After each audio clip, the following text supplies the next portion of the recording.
Welcome to Chillin' 101. We hope this video helps. In this video, I will compare Porsche Taycan vs EQE, which is better.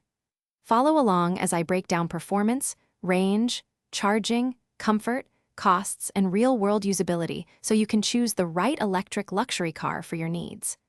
I will use clear comparisons, simple numbers, and everyday scenarios to highlight who each model suits, then summarize pros and cons to help you decide confidently.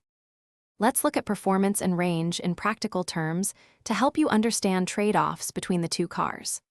I will compare 0 to 60 feel, mid-range pull, and energy consumption during highway driving and urban stops. We'll discuss charging speeds and how they affect trip planning, and I'll give a realistic estimate of daily usable range based on mixed driving, weather, and battery conditioning habits. If you're enjoying this guide, please subscribe and like to help the channel grow and get more useful car comparisons. Quick recommendation: the Kindle Paperwhite is great for reading while your car charges, offering readability and long battery life on the go. Check the description for the link and other deals if you want one. Thanks for the support. Now let's get back to the video. Now we assess comfort, interior quality, and technology so you know what living with each car feels like. I will compare seat comfort, noise levels, cargo practicality, and visibility for daily use.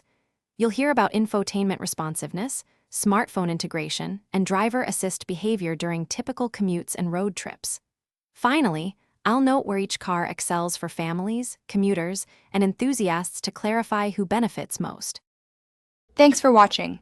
Consider subscribing if we helped you.